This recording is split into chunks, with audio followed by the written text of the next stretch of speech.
السلام عليكم ورحمة الله وبركاته. يا مساء الجمال على كل حبايبنا في كل مكان.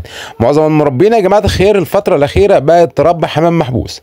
ناس بتربي حمام محبوس عشان خايفة تطير الحمام وما يرجعش تاني، وفي ناس بتربي حمام محبوس عشان بتخاف من الحسد، وفي ناس بتربي حمام محبوس عشان هي بتحب تشوف الحمام قدام عينيها، فكذا حد بكذا طريقة بيربي حمام محبوس.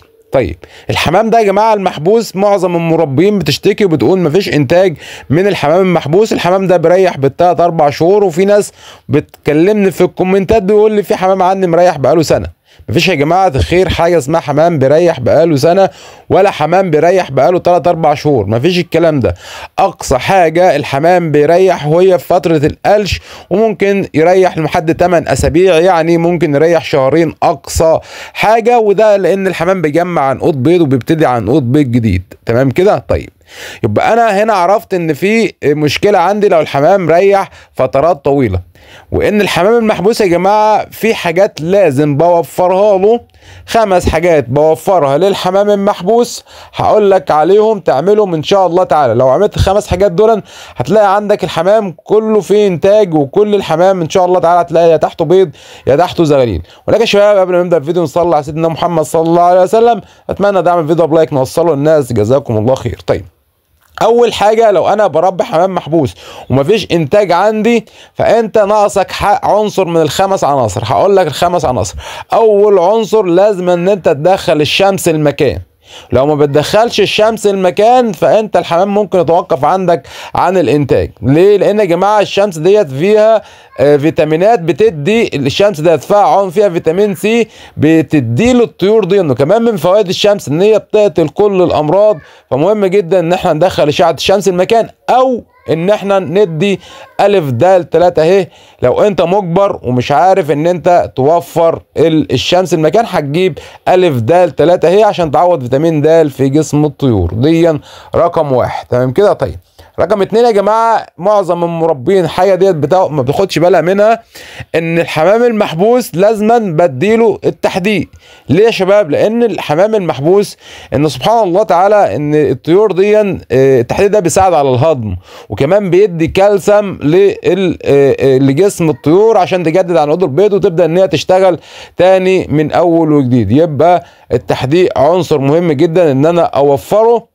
اخواتنا ستات البيوت لو انتم بتسمعوني دلوقتي، معظم الناس اللي بتذبح طيور يا جماعه بتلاقي في الانصه بتلاقي فيها رمل وطوب وحاجات زي كده، فهو ده التحديق. فانا لازم اوفره للطيور ده عشان الطيور ديت تنتج. يبقى هنا رقم 2. تمام كده؟ طيب رقم 3 يا جماعه وهو ان انا لازم ادي نوع من انواع الكالسيوم. يعني في عندي انواع كالسيوم كتير جدا، وفي مربين كتير جدا بتستخدم كذا نوع، ولكن عن تجربه من سنين طويله افضل الانواع اللي انا بستخدمها كالسيوم الديكال او البيديكال. ده يا جماعه حلو جدا ان انا بوفره للطيور، يبقى لازم اديه. ولو اول مره هستخدمه بستخدمه 5 ايام، بستخدمه يا جماعه 5 ايام، وبعد كده يفضل ان انا كل اسبوع بدي يوم مفيد جدا للطيور دي. يبقى ده رقم 3، بوفر نوع كالسيوم مهم جدا للطيور دي. طيب رقم 4 يا جماعه الخير، وده محفز قوي للطيور دي عشان تشتغل.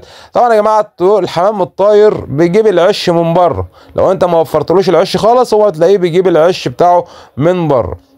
ولكن الحمام المحبوس لازما انت توفر له العش، وعندك كذا حاجه توفر بيها الحمام ده العش.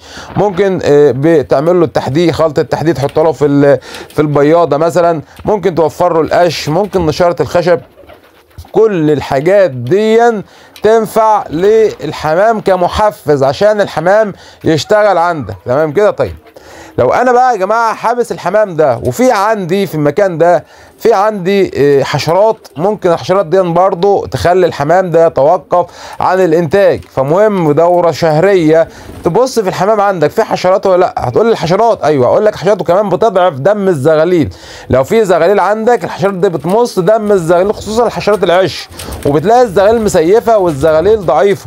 فمهم جدا ان انت تقاوم الحشرات او تكافح الحشرات عندك في المكان. ممكن في حاجه اسمها ملاسيوم بيطري، وده طبعا ده هتلاقيه عند بتوع المبيدات الزراعيه يا شباب. تلاقيه ملاسيوم ده تلاقيه عند بتوع المبيدات الزراعيه.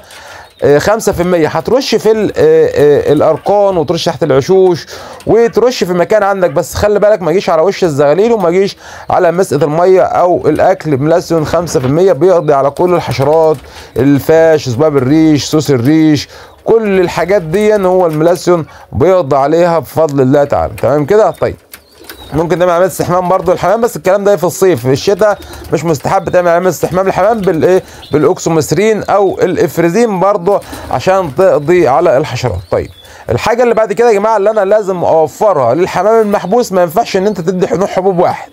لو بتدي نوع حبوب واحد الحمام برضو عندك هيتوقف عن الانتاج وهتلاقي عندك مشاكل.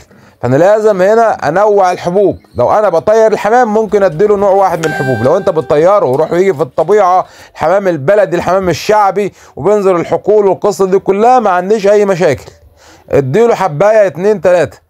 ولكن لو انت حابس الحمام لازم تديله كلفه متنوعه، تديله عدس، تديله فول، تديله بسله، تديله ذره عويجه، ذره صفراء، قمح، قرطم، اي 3 4 انواع من الحبوب ويكون فيهم نوع بروتين زي العدس او البسله او القرطم. دي انواع بروتين لازم توفر له الانواع ديت، خصوصا لو انت حابس الحمام عشان ما يتوقفش عندك عن الانتاج. طيب في حاجه يا جماعه الناس ما بتبقاش واخده بالها منها، وهي اصلا يعني لو بقت موجوده في جسم الطيور واتكلمنا عنها قبل كده، وهي الديدان. الديدان يا جماعه لو بقت موجوده في جسم الطيور ديت صدقني مفيش عندك انتاج، والطيور ديت بتتوقف عن الانتاج لفترات طويله جدا. وكمان الذكور بتروق البيض، كمان يا جماعه الذكور بتروق البيض.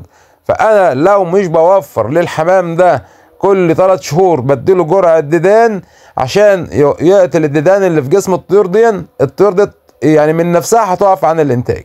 فاستخدم عن تجربه برضه لسنين طويله البندكس بشري، ده عن تجربه. في حاجات كتير لعلاج الديدان، في سترات البرازيل بيطري، في البندكس او البندزول بشري، وفي الشيح.